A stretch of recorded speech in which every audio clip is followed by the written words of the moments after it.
아침에 깨자마자 제가 처음 부른 노래가 온 마음 다인데 갑자기 반주로 온 마음 다를 해서 깜짝 놀랐습니다. 주님께서 우리들에게 원하시는 것이 우리들의 마음이라고 저는 생각을 합니다. 물질도 또 시간도 여러 가지 형식과 어떤 것들을 드릴 수 있지만 더 중요한 것은 그러한 형식보다 우리들의 의미가 들어가야 되지 않나 생각을 합니다. 어제 그 다니엘 기도에 오셨던 그 강사 목사님, 정 목사님하고도 얘기를 하면서 오늘날 우리 한국 사회가, 한국 교회가 의미를 잃어버렸다는 것입니다. 신앙은 사실 의미입니다. 형식도 중요합니다. 형식을 무시하다는 것이 아닙니다.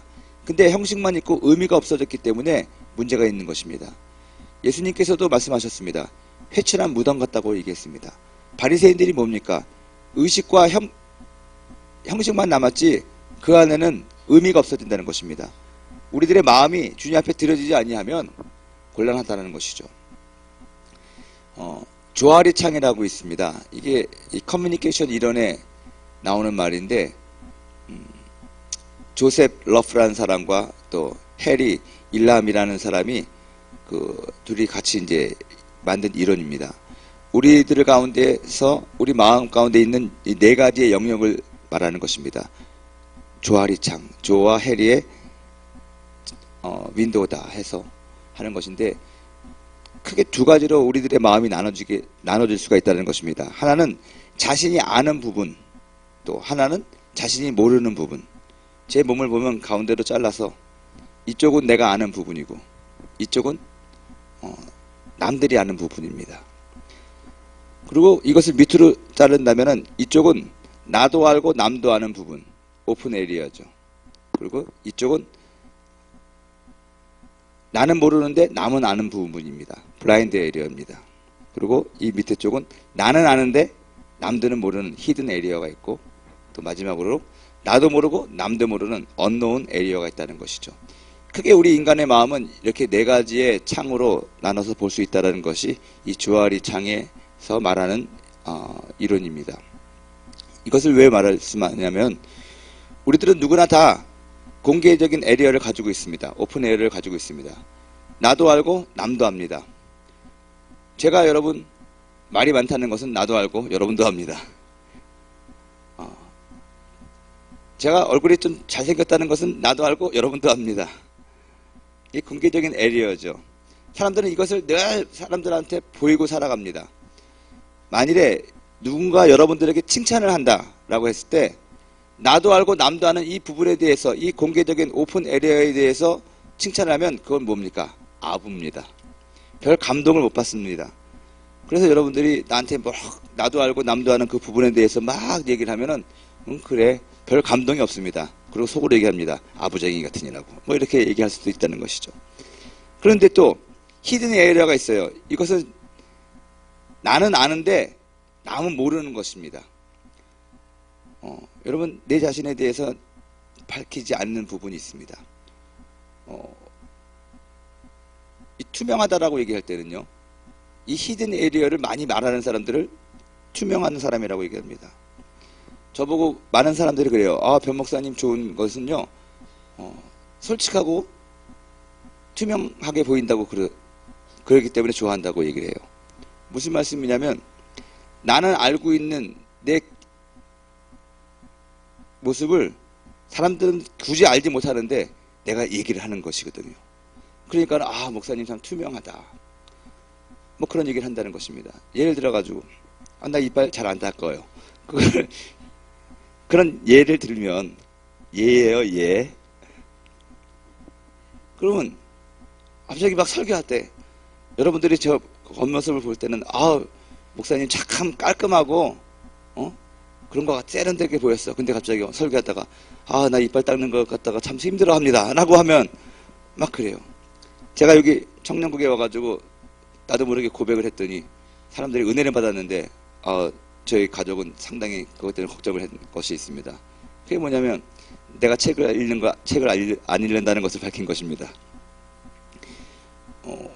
원래 청년국장 같은 거 하면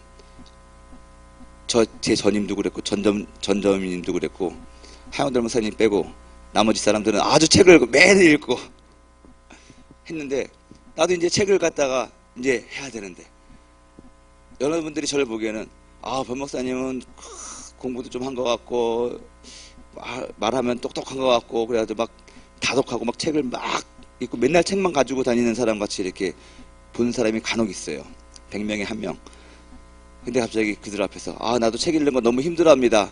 여러분들에게 정말 설교하는 것보다 일주일에 한 번씩 책 소개하려니까 엄청 부담됩니다. 했더니 막 사람들이 은혜 받았거든요. 이건 뭐냐면 히든 에리어입니다. 난 사실 책을 안 읽는데 다른 사람들은 그걸 모르는 것이죠. 이게 히든 에리어예요. 그런 것을 밝혀낼 때는 이 사람들이 투명하다라고 얘기를 하고 그렇습니다. 정직하다는 얘기를 듣습니다. 근데 이게 다가 아니에요. 이건 내가 아는 부분에 관해서 이뤄지는 일들입니다. 내가 모르는 부분들이 있습니다. 예를 들어서 이 블라인드 에리어는 나는 모르는데 남들은 알아요. 여러분들 참 그런 경우가 많죠. 자기는 나는 얼굴이 못생겼어. 그렇게 생각하고 있는 사람이 있습니다. 근데 사실 객관적으로 보면 안 못생겼거든요. 이쁘거든요. 눈도 참 이쁘고 코도 오똑하고 그렇거든요. 조화가 안 돼서 그렇지. 예를 들면 근데 누군가 와가지고 형제님 자매님 당신은 못생기지 않았어. 당신은 이것이 참 뛰어나. 그런 얘기를 할 때 격려를 받습니다. 그래서 여러분 칭찬을 할 때는요. 그런 것을 칭찬할 때 좋습니다. 이 상대방이 왜 우리는 자기가 모르는 게 있어요. 우리는 알고 있는데. 이 사람은 노래를 잘하고 이 사람은 어떤 장점이 있습니다. 근데 자기가 얼마나 어떤 장점을 가지고 있는지를 모르고 살아가는 사람들이 있거든요. 이게 블라인드 에리어입니다. 이것을 끄집어내어주는 작업이 필요합니다. 그것이 멘토들의 역할입니다. 그것이 양육입니다, 여러분. 제자 양육이라는 것이 예전에는 제가 내 제자를 만드는 것이 제자인 줄 알았어요. 그래서 성경 공부를 막 시키고 또 내가 은혜 받은 것들을 사람들에게 막 알려주면서 그랬는데 제가 세월이 지나면서 이 양육과 그런 거의 개념도 많이 바뀌었습니다, 저도. 근데 그 중에서 한 가지가 뭐냐면 그 안에 있는 잠재력을 끄집어내주는 거거든요. 그들이 모르는 것이 있어요. 상담을 하다 보면 같이 살다 보면 정말로 그 안에 보석과 같은 그런 가능성이 있는데 그것을 모르고 살아가는 거예요. 그것을 끄집어내주고 알려주는 것이 그게 사실 멘토링이고 그것이 양육이고 그런 것이거든요. 이제 더 중요한 것은 나도 모르고 또 다른 사람도 모르는 그 언노운 영역이 있습니다. 이것은 여러분 대부분의 상처와 대부분의 열등감이 그 자리에 숨어져 있다는 것입니다. 이것은 영적인 부분입니다. 치유가 필요한 거예요. 하나님의 도움이 필요하다는 것입니다. 제가 왜 오늘 이 얘기를 하냐면 우리가 주님 앞에 우리 마음을 드려야 됩니다. 마음과 뜻과 정성을 다해서 주님을 섬겨야 되는 것입니다. 근데 우리 마음 가운데 이러한 것이 있다는 것을 알지 못하고 우리는 그저 겉모습만 드리는 경우가 있다는 것입니다. 진정한 마음으로 주님 앞에 나아가기 위해서는 우리 마음의 상태를 우리가 먼저 알아야 되는 것이고 우리 마음의 상태에서 있는 모든 찌꺼기들과 불순물들을 제거하여 버리고 하나님 앞에 더욱더 집중해서 나아갈 수 있는 그런 방법을 찾아야 된다는 것이죠. 오늘 이번 주는 우리 순돌이 마지막 주간인데 지도자에 대해서 리더십에 대해서 제가 말씀을 드릴 겁니다. 오늘과 내일과 모레 짧은 시간이지만 아주 간단한 개념 정도 잡는 그런 시간이 될 것입니다. 지도자란 무엇이냐? 여러분들은 다 지도자입니다. 믿으십니까? 하나님께서 여러분들을 지도자로 부르셨다는 것입니다. 리더로 부르셨다는 것입니다. 근데 리더는 누구냐? 사람들의 마음을 얻는 사람이 리더입니다. 적어도 제가 생각하는 정의는 그렇습니다. 다른 것을 얻는 것이 아니라 사람들의 마음을 얻는 사람들이 리더라는 것입니다. 지도자라는 것입니다. 그렇다면 여러분들은 무엇에 집중해야 됩니까? 사람들의 마음을 얻기 위해서 노력해야 된다는 것입니다. 그 사람들의 겉모양을 얻으려고 노력하는 것이 아니라 그 사람의 마음을 얻기 위해서 노력해야 된다는 것입니다. 리더라는 것이 어떤 일들을 성취하고 어떤 일들을 행하는 데 필요한 어떤 그러한 존재가 아니라는 것입니다. 오늘날 한국 교회의 문제는 뭡니까? 지도력의 부재라는 것입니다. 지도력의 부재는 무엇을 뜻합니까? 사람들의 마음을 얻는 지도자가 없다라는 것입니다. 사람들의 마음을 얻었다면은 그 사람이 간혹 실수를 하더라도 그 사람들이 그 사람을 덮어줍니다. 수용합니다. 보호해줍니다. 하지만 정치인들도 그렇고 경제인들도 그렇고 종교인들도 그렇고 사람들의 마음을 얻는 데 실패했습니다. 그래서 그가 조금이라도 실수를 하면 가차없이 내팽개쳐 버린다는 것입니다. 잊혀져 버린다는 것입니다. 지도력의 부재다. 한마디로 말하면 사람들의 마음을 얻는 지도자가 없었다는 것입니다. 어쩔 때 사람들의 마음을 얻지 못합니까? 관리형 지도자가 될 때 그렇습니다. 교회도 마찬가지죠. 우리 여의도 순복음교회도 사람들이 많고 그러다 보니까 관리하기에 급급합니다. 그래서 교육자든 어떤 리더들이건 그 임기가 끝났을 때 너무너무 쿨하게 떠납니다. 사람들이 그를 그리워하거나 그를 좋아하는 마음이 별로 없습니다. 아, 시원하다. 그렇게 얘기한다는 것이죠. 물론 임기가 돼서 떠나게 되면은 떠나야 되는 거지만 그래도 우리도 마음 가운데 그 우리 성도들 가운데 우리 목사님이 떠났다. 마음에 어떤 짠한 맛이 있는 것이 사람들의 마음을 얻은 지도자의 특징입니다. 근데 그런 사람이 별로 없어요. 대통령을 5년간이나 했는데 사람들이 이제 잘 살아보겠다. 뭐 이렇게 생각한다면 이건 문제가 있는 것입니다. 백성들의 마음을 얻지 못했거든요. 지도자는 사람들의 마음을 얻는 사람이라는 것을 여러분 기억하시기 바랍니다. 그러기 위해서는 자신의 마음의 상태, 사람들의 마음의 상태, 거기에 집중을 해야 된다는 것입니다. 어떤 성과라든가 사역이라든가 눈에 보이는 가시적인 것이 중요한 것이 아니라는 것입니다. 사역은 존재로부터 나온다라는 말이 있습니다. 제가 플러신학교에 가자마자 첫 번째 들은 강의가 사역은 존재로부터 나오는 것이다. 우리가 쉽게 얘기하죠. doing이냐 being이냐. 우리는 늘 doing에 집중을 합니다. 뭔가를 해야지만 된다고 생각을 합니다. 저도 doing에 중독된 사람입니다. 뭘 가만히 있으면 저는 불안해하는 사람입니다. 계획을 세우든지 말을 하든지 뭐 손을 놀리면 안 됩니다. 엉덩이를 가만히 붙이고 앉아있지 못하는 것이죠. 뭔가를 해야 됩니다. 계속 앞으로 나아가야 된다는 것입니다. 제가 한동안 주장하던 것이 뭐냐면 물에 떠있기 위해서는 계속해서 밑에서는 발로 물장구를 치고 있어야지 물에 떠있는 거 아니겠느냐. 우리는 태엽과 같은 존재이기 때문에 이걸 계속해서 감지 않으면 풀리게 되는 거 아니냐. 그래서 여러분들을 양육할 때도 이런 주장을 했습니다. 메르치와 학색은 볶을수록 맛이 좋다. 계속 볶는 것이죠. 그리고 여러분들에게도 도전하는 것이 그렇습니다. 목사님 왜 자꾸 모임을 만들고 교회 나오게 합니까? 사람들도 개인적인 시간 갖게 해줘야지. 근데 제가 옛날에 그랬거든요. 개인적인 시간 갖게 해주면 그 사람들이 나쁜 짓 한다는 것이에요. 차라리 교회 나와가지고 모임하는 게 낫지, 놔두면 컴퓨터나 하고 오락이나 하고 안 좋은 거나 생각하고 보고지 딴짓하지. 오늘은 집에 가서 쉬어. 그러면 집에 가가지고 정말 쉽니까? 공부합니까? 그런 사람도 있겠지만 대부분 딴짓하거든요. 그럴 바에는 우리 같이 뭔가 긍정적이고 적극적이고 창조적인 일을 하자. 생산적인 일을 하자. 어떻게 보면 이게 좋은 말인 것 같은데 지금 제가 가만히 생각해 보면은 참 이게 시기와 그 대상과 그거에 따라 많이 다르거든요. 저는 사실 이런 거에 대해서 지금 아직까지 정리를 못했지만 반반입니다. 도잉도 필요하지만 그것이 전부 다가 아니라는 것이에요. 사역을 해나가는 데 있어서 우리는 일 중독자가 됩니다. 이거 하고 그 다음에 이거 하고 욕심이 많죠. 이것도 하고 저것도 하고 싶고 그래서 사람들을 막 관리하고 지배하고 싶죠. 그 도잉에 중독된 사람들입니다. 근데 그렇게 했을 때 중요한 거는 사람들의 마음을 얻지 못해요. 제가 네팔에서 사역하면서 저도 한번 일을 한다면 그것만 봅니다. 타켓 오리엔티드 된 사람이었다는 것입니다. 그래서 남들이 못하는 것 많이 했습니다. 짧은 시간에. 근데 제가 깨달은 게 있어요. 교회를 건축을 하는데 거기에 맞춰가지고 저는 완전히 모든 것을 올인했습니다. 저도 나름대로 열정이 있기 때문에 그거 건축한다 그러면 나의 모든 것을 걸었습니다. 우리들 아이들 학교도 다 빼버려가지고 그 돈 다 집어넣고 다 그랬습니다. 이번에 부산에 내려갔을 때도 부산 교회가 힘드니까 전 퇴직금과 모든 거 다 집어넣습니다. 교회에. 일단 한 번 하면 다 올인해서 하자는 것입니다.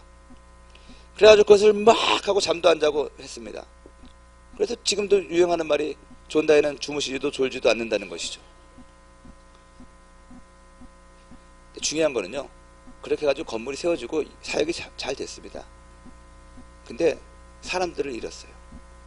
저랑 1997년부터 쭉 있던 이렇게 진짜 친형제와 같이 지내던 우리 집사들이 그래요.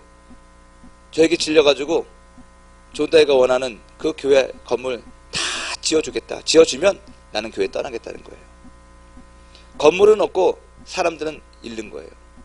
제가 그 얘기를 듣고 충격을 받았습니다.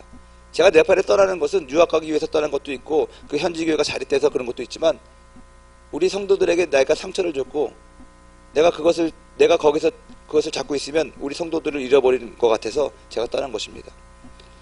여기도 마찬가지입니다. 606도 마찬가지고 모든 프로그램이 있지만 아무리 그것이 좋으면 뭐합니까? 여러분들의 마음을 내가 얻지 못하면 나는 훌륭한 지도자가 될 수가 없는 것입니다. 그러면 우리가 떠나는 것입니다. 사람들의 마음을 얻는 것이 더 중요한 것이지 정말 가시적인 것을 얻는 것이 중요한 것이 아니라는 거예요. 예배가 찬양과 설교와 그런 거 못할 수도 있어요. 어떻게 다 완벽하게 됩니까? 근데 우리는 거기에 목숨을 걸어가지고 이 사역을 망쳤어? 이걸 못했어? 그런 것이죠. 더 중요한 것은 제가 요즘에도 고민되는 게 위에 사람한테도 잘해야지만 아래 사람한테도 잘해야 되고 동기간에도 잘해야 됩니다. 가까운 사람에게도 잘해야 됩니다. 위에 사람한테 잘하는 사람이 있어요. 그래서 위에 사람의 마음을 얻었는데 그 옆에 있는 사람들의 마음을 잃는 사람들이 있어요. 저 밑에 있는 사람들의 마음을 잃는 사람들이 있어요. 그거 잘못된 겁니다. 제일 많이 하는 게 뭡니까? 회사에서 팀장한테 깨지면은 밑에 있는 팀원들 죽이죠. 내가 오늘 팀장한테 무슨 말 들었는 줄 알아? 이게 제일 나쁜 말입니다. 근데 밑에 사람들은 흐른 거예요. 근데 이것도 나쁩니다. 밑에 사람들한테는 좋은데 위에 사람한테는 막 해요. 그걸 뭐라고 그러냐? 방골이라고 얘기합니다. 그래도 안 돼요.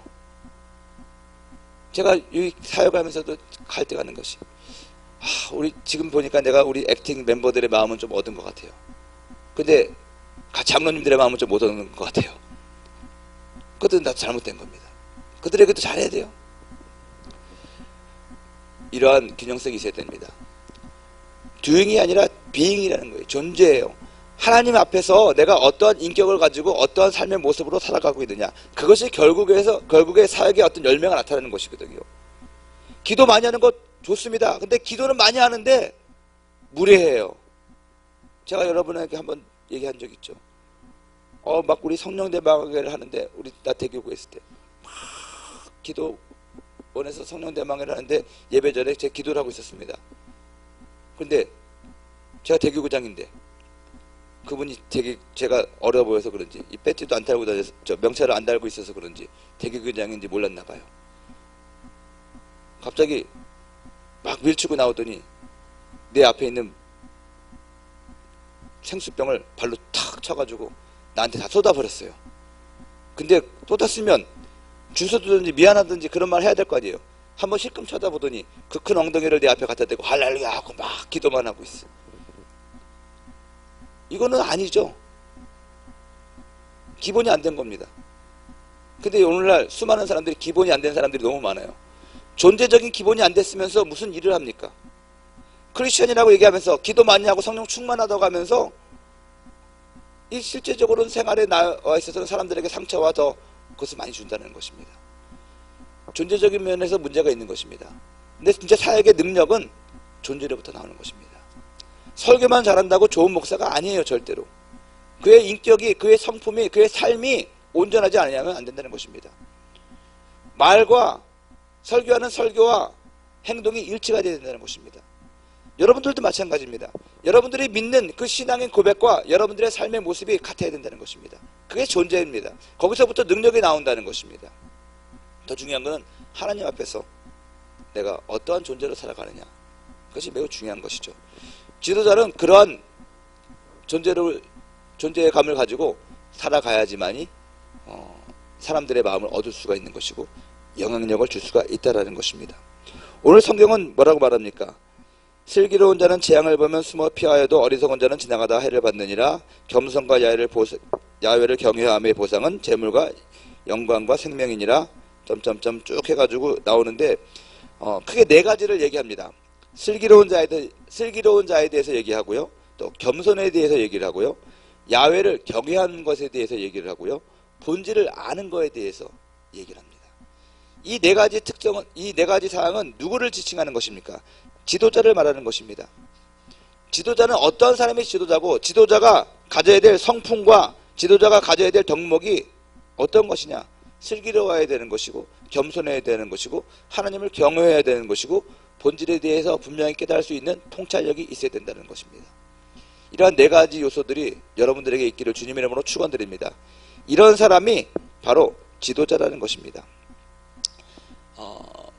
로버트 클린턴이라는 교수님이 계십니다.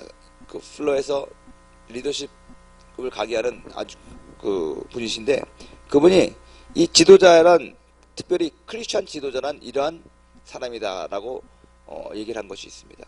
수많은 지도자들이 있습니다. 하지만 그 중에서 특별히 기독교 크리스찬 지도자는 어떠한 덕목을 가지고 있어야 되느냐? 첫째로 하나님이 주신 수용 능력을 가진 사람이 리더라는 것입니다.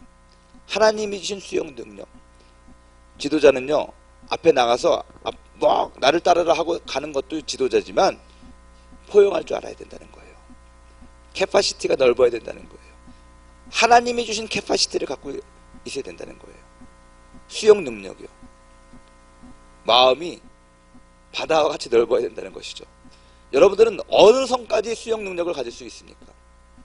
저는 여러분들에게 도전합니다. 하나님을 대적하는 이단적인 요소를 제외하고는 여러분들이 수용할 수 있어야 되는 거예요. 예수님은 얼마나 많은 수용 능력을 가지고 계셨습니까? 가늠한 여인에게도 너희 중에 죄 없는 자가 더 치라라고 그랬습니다. 과거를 묻지 마세요. 예수님이 갖고 있는 수용 태도였습니다.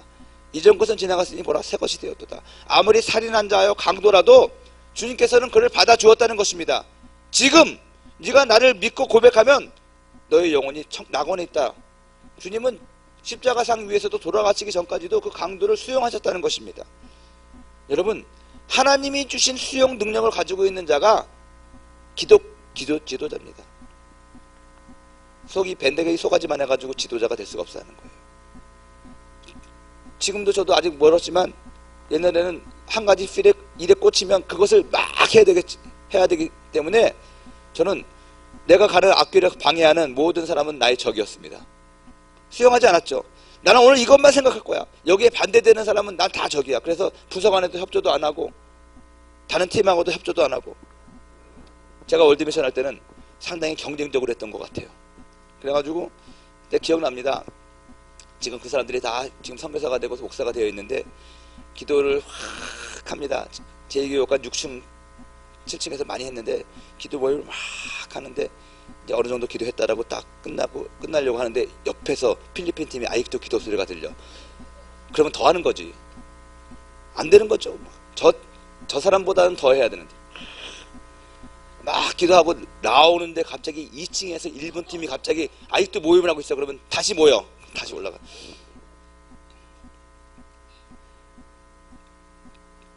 여러분, 우리들의 마음이 하나님이 주신 수용 능력으로 넓어져야 된다는 것입니다. 물론 너무 넓어져가지고 통일교 사람한테 예수님을 안 믿어도 돼. 그래 괜찮아. 다 종교 다원주의인데 뭐 이건 아니죠.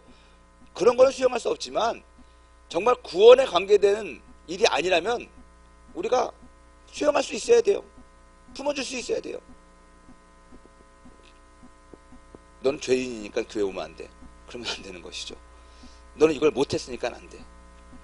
저도요 얘들의 훈련시킬 때 아주 악독한 사람 중에 하나였는데 지금 정말로 회개합니다. 정말로 회개 많이 해요. 내가 뭘 몰랐을 때 잘난 척 해가지고 그 간사회도 그렇고 월드미션도 그렇고 저에게 영향을 받은 사람들이 그런 것을 좋아하는 것 같기도 해요. 예를 들어가지고 이 징계를 내리는 것입니다.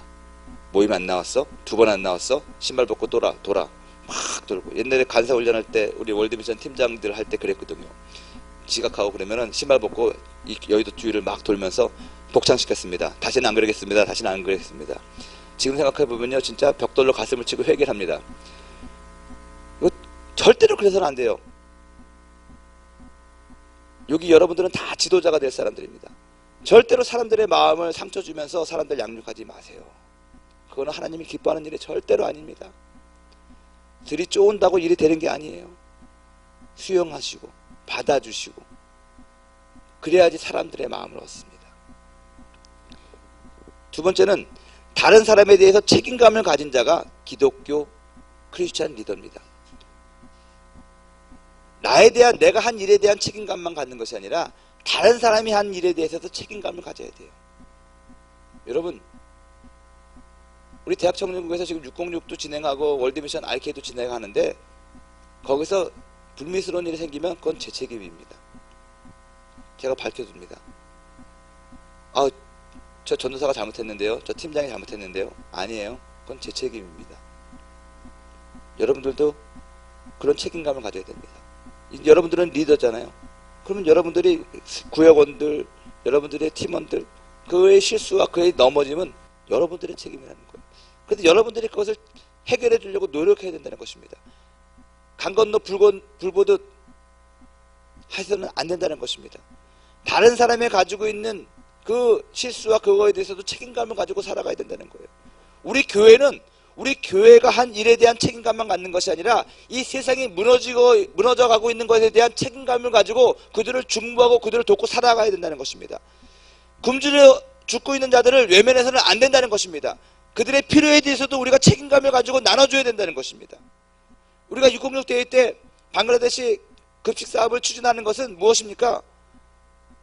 우리들이 이 세상에 관한 책임감을 우리가 스스로 인식하는 것입니다. 그래서 돕자라는 것입니다. 그들의 배고픔을 외면하지 말자라는 것입니다. 이것이 기독교 지도자들이 가지고 있어야 될, 우리 교회가 가지고 있어야 될 리더십이라는 것입니다. 세 번째로는요, 다른 사람들에게 영향력을 줘야 됩니다. 아까 말한 것처럼 말로써 영향력을 주는 것이 아닙니다. 존재로서 영향력을 주는 거예요. 존재로서. 제가 한번 간증한 것 같은데, 선교사로 있었을 때 고등학교 동창회를 했습니다. 신사동에서. 고등학교 다닐 때 저는 친구들하고 상당히 관계가 좋았습니다. 공부를 잘하는 애들이든 못하는 애들이든 두루두루 잘 놀고 지냈습니다. 그러다 보니 하나의 이슈가 됐나 봐요. 졸업한 지 한 10년 넘었죠. 15년 정도 됐을 때인데 처음으로 가봤습니다. 친구가 오라고 그래가지고 마침 선교대회에 왔으니까. 그래서 신사동에서 만났습니다. 밥집에서 밥을 먹고 주점을 갔습니다. 근데 제가 따라갔습니다. 아이들이 그래요. 네가 목사가 되더니 선교사가 되더니 대단하다 그러고 막 그러는 거예요. 그런데 이제 밥집에 갔는데 아이들이 술을 시켰는데 좀 먹더라고요. 그래서 먹으라고. 야, 목사가 따라주는 술 한번 먹어봐. 내가 그래가지고 막 주니까 막 상당히 부담스러워했습니다. 그리고 2차로 주점을 갔습니다. 단란 주점인지 어딘지 막 노래하는 데도 있고 그렇더라고요. 처음 가봤습니다. 와, 별친제였습니다. 야, 이런 데가 있구나. 그러더니 얘네들이 상당히 불편해했습니다. 마음대로 뭐 이렇게 잘 놀지를 못해요. 원래 뭐 텔레비 볼 때는 그런 데 가면은 막 넥타이로 머리끈도 막 묶고 머리띠도 묶고 그러던데 그런 짓도 안 하고 그러더라고요. 근데 얘네들 몇 명이서 슬슬 눈치를 봅니다. 딱 보니까 3차를 가려고 하는데 3차는 좀 더 약간 좀 더 비밀스러운 곳으로 가는 것 같아요. 근데 저는 끝까지 있었습니다. 그랬더니 애들이 그럽니다. 너 안 가냐? 그래서 왜 안 가도 되는데? 새벽기도 가야지. 무슨 소리 하는 거야? 나 여기 지금 한국 선교대에 와가지고 안 가도 돼. 걱정하지 마. 너네 마음껏 즐겨.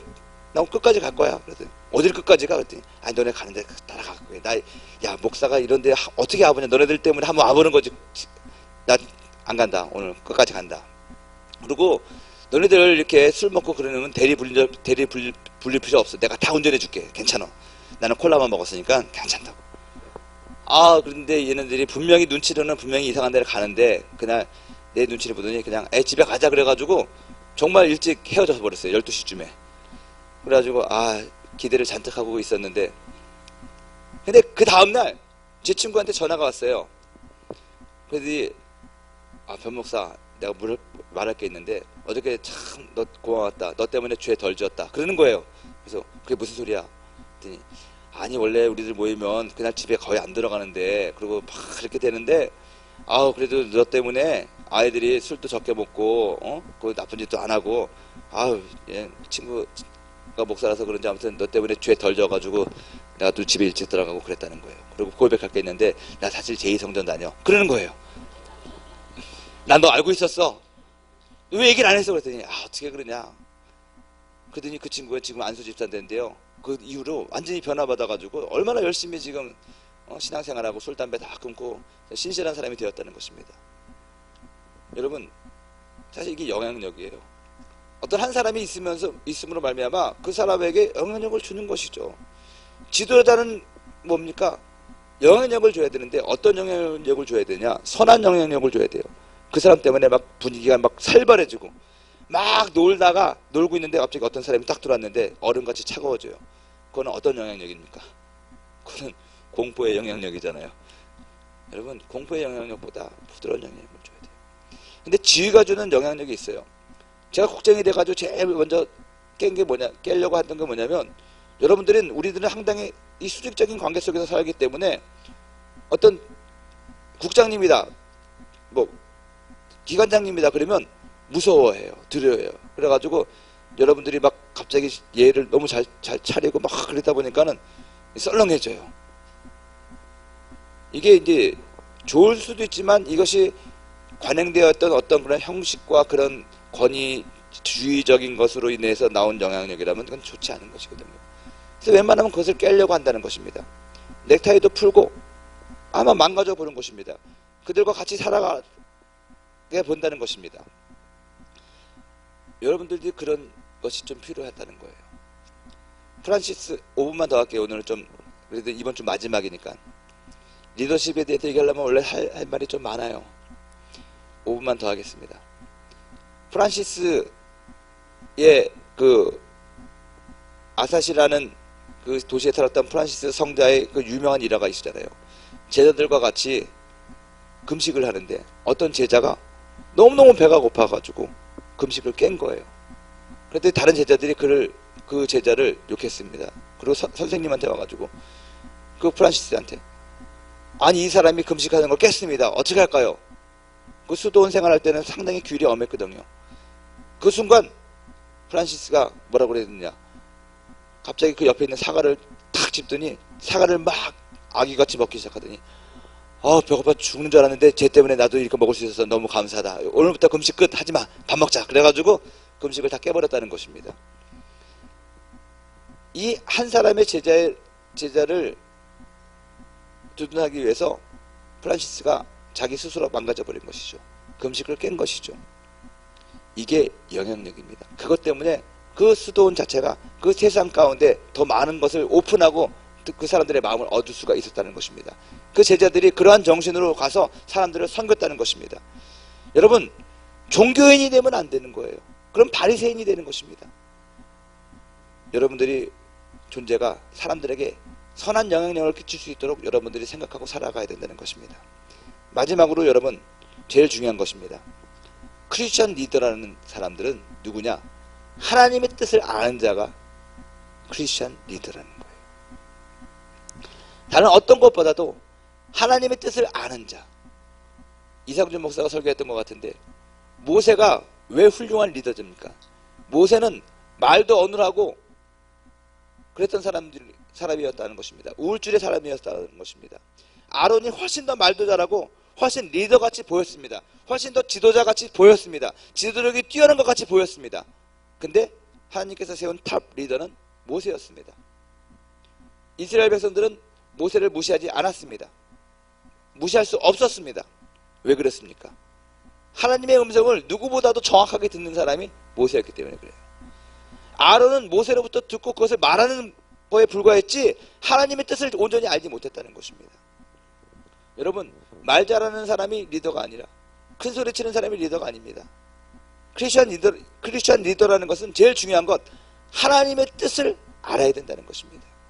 여러분들이 하나님의 뜻을 아는 크리스찬 리더가 돼야지 이 세상에 나가서 올바른 리더십을 발휘할 수가 있다는 것입니다.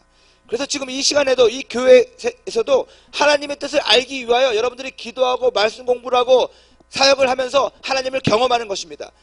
이런 606 대회라든가 월드미션 RK 같은 걸 통해 가지고 여러분들이 하나님을 알고 하나님의 음성에 대해서 여러분 익숙해지고, 그래서 하나님이 원하시는 바가 무엇인지를 분명히 깨닫고 알고 그것을 세상 사람들에게 알려주고 그것을 실천하며 살아가야 된다는 것입니다. 이것이 크리스찬 리더라는 것입니다. 오늘 여러분들에게 이러한 도전과 은혜가 있기를 주님의 이름으로 축원을 드립니다. 하나님이 주신 수용 능력을 가진 리더, 다른 사람에 대해서 책임감을 가진 리더, 다른 사람들에게 영향력을 주는 리더, 하나님의 뜻을 아는 리더들이 되기를, 지도자가 되기를 주님의 이름으로 축원드립니다.